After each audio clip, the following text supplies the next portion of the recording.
Hey everybody, welcome and good morning. You've caught me with my weighty tea this morning, and today we're going to talk about the unboxing of the new MacBook Air. Happy days. I'm sure that you've seen it being released by Apple and you can look at all the stats and get really excited, but quite frankly I'm going to get my hands on it because I haven't replaced my laptop for a long time. In fact, I've got my old one for comparison. Here we go, a early 2014 MacBook Air.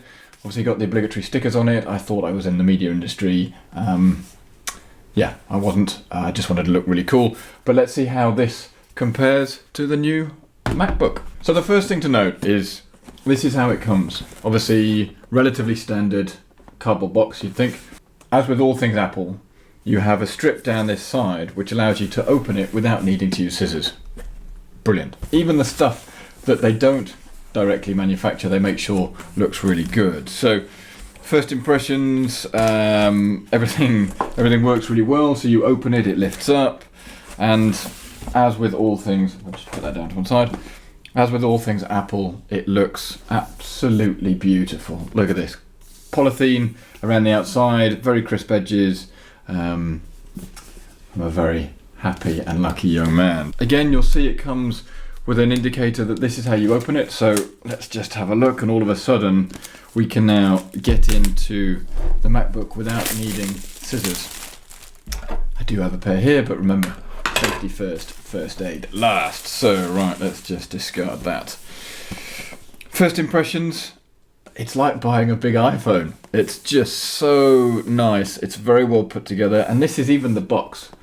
I'm sure unless you've been living under a rock for the last 40 years, 30 years, 20 years, however long, you've probably seen or opened an iPhone or an Apple product, but just remember that these things are so beautifully made. Upon opening, let's have a look. Just letting it open here. Let's put that down there.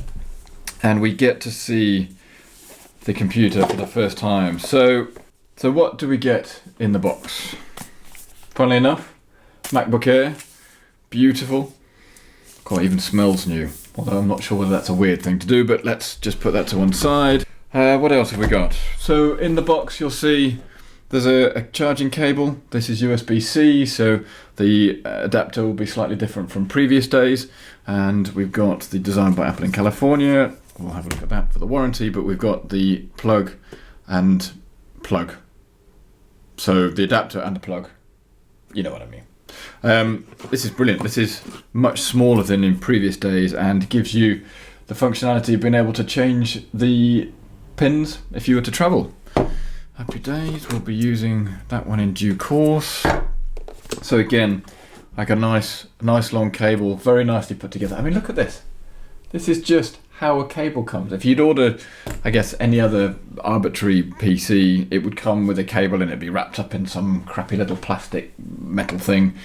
It's all a bit shit really, isn't it? But you know what, even the inside of the box, how nice is that? Right, a little bit of box porn we'll just put to one side. So just got a satisfying close. It's like those doors that you have in the kitchen that you slam close and they just ever so slowly close at the very end. Very smart. Right, so let's have a look. A bit of an unwrapping. Again, all things Apple. It's been very well thought through in terms of how to unwrap it without needing scissors. Quickly just unwrap that. Put that in the bin. And let's have a look. So, first impressions.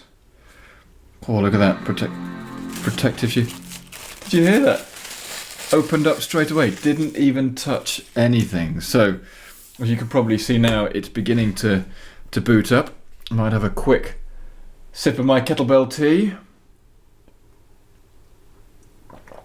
And almost immediately, we're straight in to the setup. So English, yes, and you'll go through the normal Apple protocols.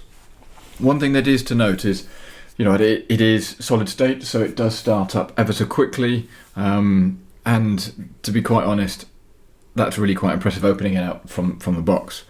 I'm not going to go through all of the stats around the M1 core chip and how quick it is, because there are other people on YouTube who are far better at it and from a technical perspective, but I just want to give you... macOS contains a built-in screen reader called VoiceOver. If you know how to use VoiceOver, press Command F5 now to turn it on and set up your Mac. If you would like to learn how to use VoiceOver to set up your Mac, press the Escape key.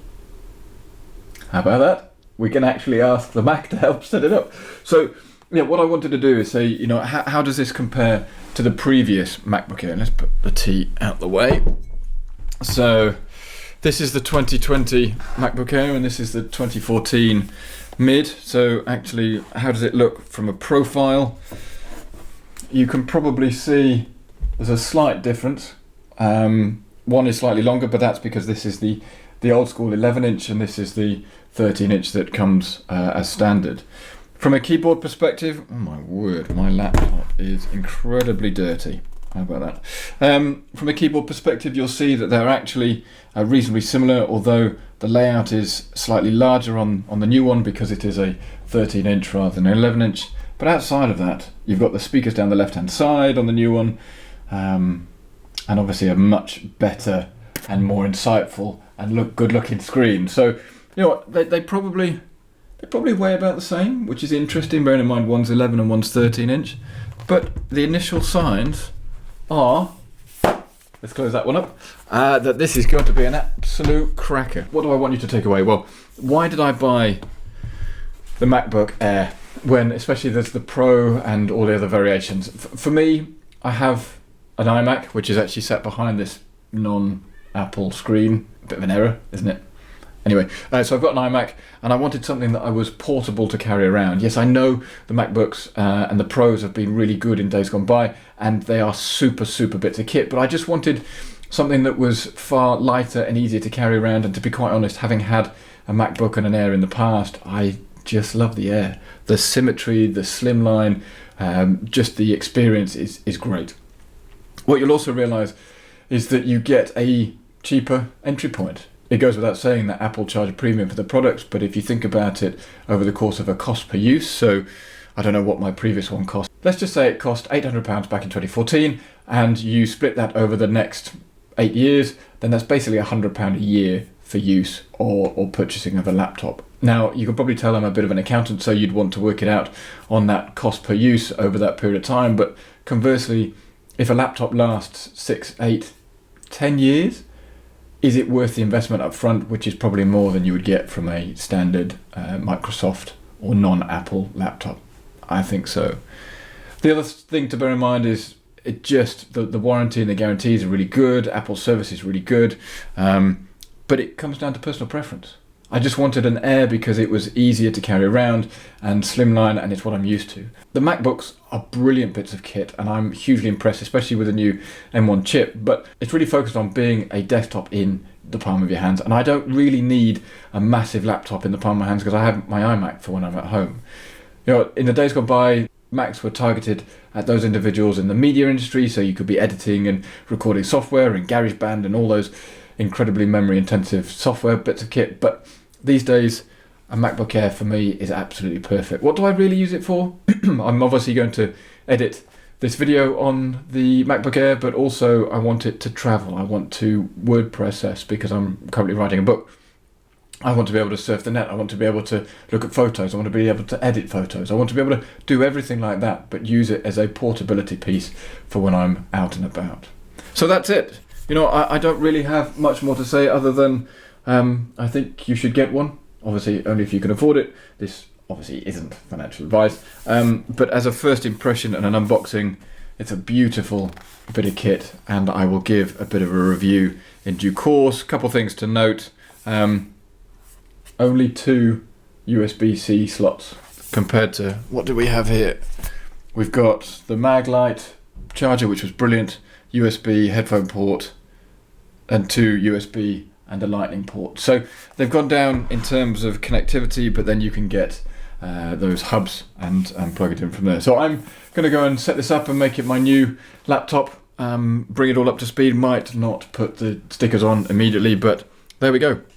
That's the unboxing of the new MacBook Air 2020. If you like this video, please do give me a thumbs up. Also, I'd really appreciate it if you click the subscribe button. And with that, I'm going to go and get really geeky and transfer all my files. So I'll see you soon. Cheers.